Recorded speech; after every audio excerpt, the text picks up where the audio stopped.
What a welcome, thank you. Hello, sisters. What a hopeful moment in history we have reached as feminists. I know you're thinking, what is she talking about? These times of growing social, political, economic, and climate crisis, she's off her head. Let me start by saying something that's completely not scripted. Let's own free speech.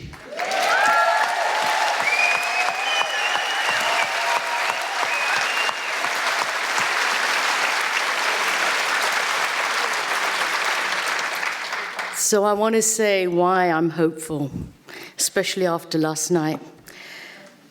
I want to acknowledge and celebrate today the fact that all over the world, women are leading an unmistakably secular resistance against tyranny, misogyny, and oppression. There is a new kind of feminism stirring in the air. The women of Rojava have long been lone stars in trying to forge a new social contract, but they are now joined by women from around the globe, from Sudan to Chile to India. Women are on the rise, demanding a new kind of feminist citizenship, based not on identity, but political values. It is exciting because it feels different. Just when the world has reached a dangerous moment in history, teetering on the edge of democracy, waves of ordinary, marginalized, and poor women are rising up to demand economic equality and justice, and to prevent their leaders from ripping up well-crafted constitutions born out of long and painful struggles for freedom. Showing immense resilience and courage, they're assuming leadership in defense of key principles of secularism, democracy, and equality, tied to state accountability for gender justice. These are nascent movements, and we do not know where they will lead, but they give us hope. I cannot tell you how inspired I feel by seeing mass gatherings of women in Chile, defiantly chanting anti-rape songs in new and fresh ways that are being copied by women all over the world.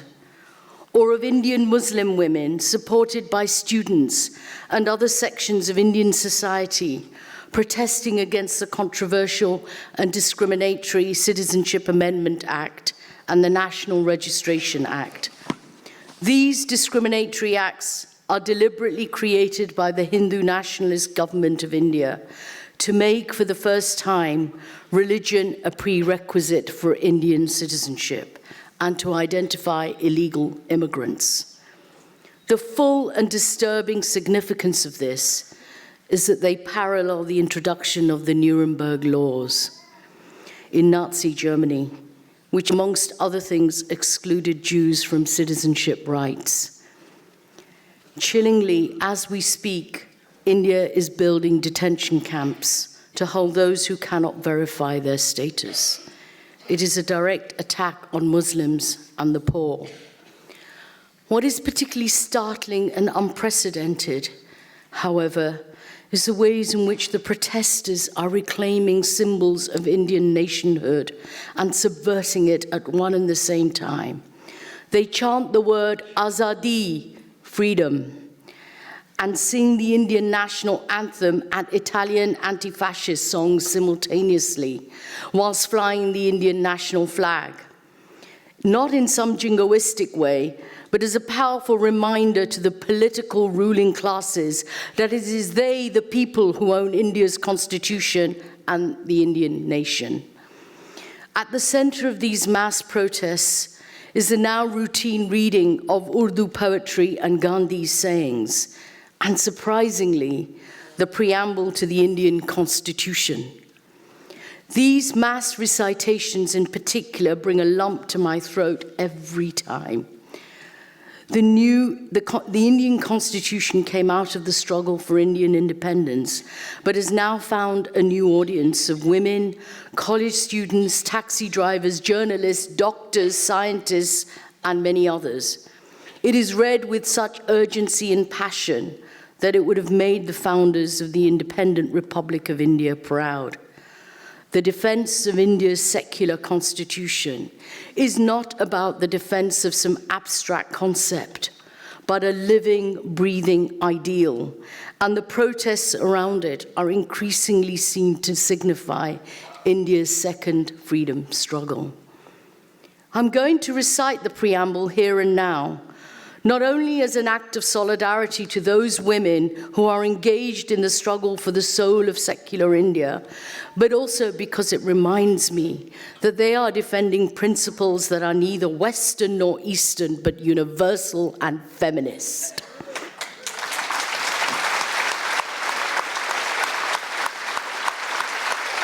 This is what the preamble says.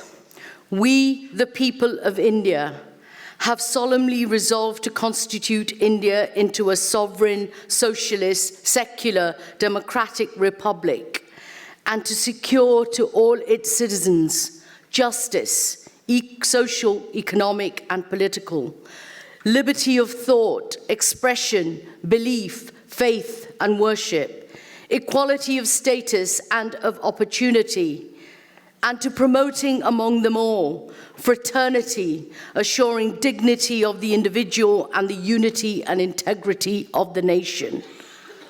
What this teaches me is that even at the risk of state repression, police brutality, violence, and torture, globally, our women are taking custody of these values and keeping alive the promise of feminism by bridging the gap between feminism and secular democracy.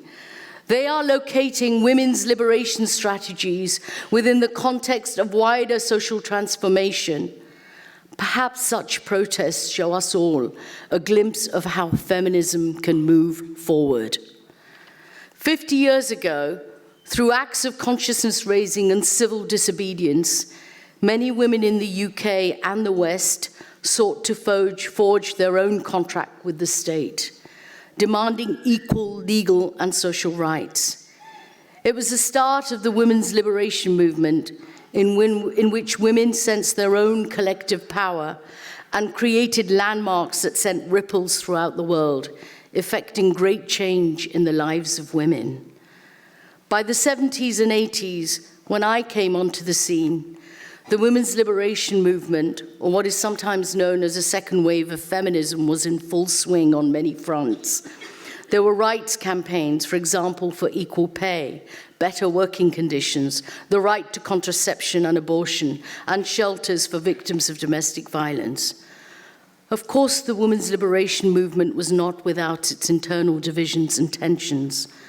Black feminists, for instance, began to challenge the movement for its failure to make racism a core part of its agenda for political action, and for the lack of substantive inclusion of Black and minority women's voices and experiences in the making of feminist history.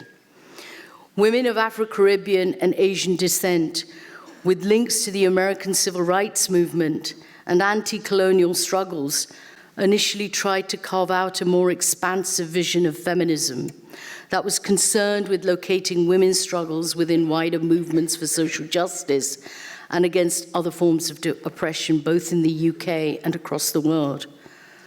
This is why the secular term Black was so vital in the UK in challenging racism and forging a common cause between Asian and Afro-Caribbean women.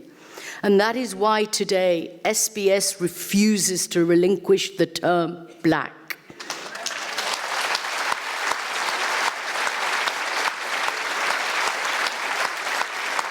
For us, it has come to symbolize unity across difference, that in today's fractured and polarized political climate is more relevant than ever.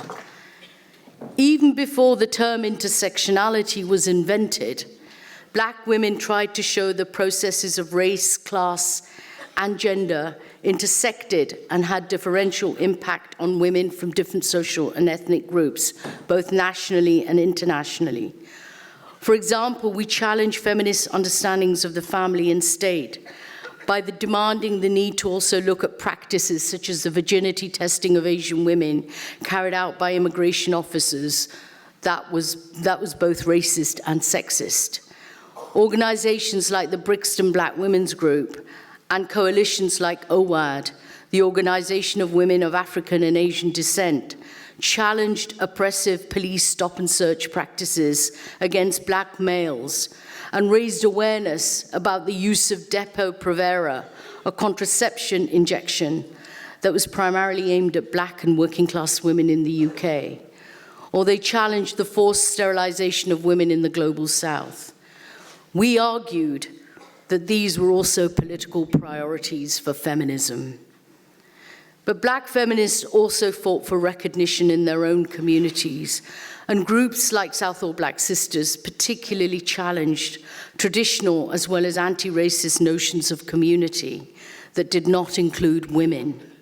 For example, from the late 80s onwards, whilst acknowledging the need for a multicultural society, we began to voice criticism of the government's policy of multiculturalism, for giving prominence to the politics of representation that place conservative leaderships in positions of power. We were concerned about the ways in which the dominant multicultural model constructed minority communities as homogeneous entities without internal divisions along class, caste, sexuality, or gender lines. We were concerned about the ways in which multiculturalism created the space for unelected community representatives, usually from religious and business classes, to act as mediators between the community and the state. No one questioned the allocation of power in minority communities and how it is exercised by these leaderships. In reality, community identity was defined by male conservative leaderships and even anti-racist activists, but always to the detriment of women's interests. It was an approach that left countless black and minority women without protection and rights, and left SBS with no option but to resort to legal and political challenges using the human rights and equality framework and language, themselves the product of feminist and anti-racist struggle. So much has been achieved on the domestic front in the last 50 years, including services for women subject to rape and domestic abuse, the introduction of laws on equal pay, sex and race discrimination, violence against women, forced marriage, FGM, and coercion and control, to name just a few. Even the limited reforms in immigration and asylum laws that take account of domestic abuse, gender persecution, slavery, and trafficking are matters of great pride. At the international level, we have seen successes through the enactment of the Universal Declaration of Human Rights, CEDAW, and the Istanbul Convention, all of which have redefined the concept of human rights. We have seen the galvanizing potential of the Me Too movement and the mass uprisings of women against femicide and rape.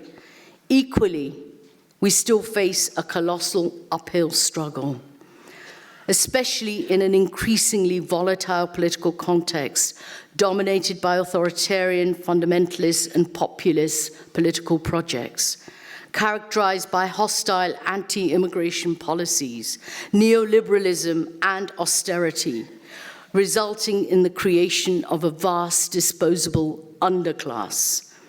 Equal pay is still a distant dream for most women, and violence against women and girls has arguably increased and not decreased. Misogyny and patriarchy continues to thrive in state structures, in the media, and in civil society, signifying a concerted backlash by regressive political forces. On the minus side of the balance sheet, we also have to factor in challenges that are of our own making.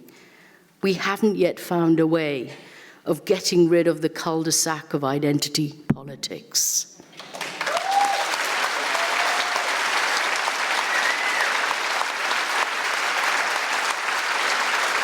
a politics that generates cultural and religious relativism, essentializes gender and race identities, and muzzles voices of dissent from within. If we are not careful, we will find ourselves sliding towards a regressive politics that reinvigorates patriarchy and inequality whilst appearing to be progressive and anti-racist.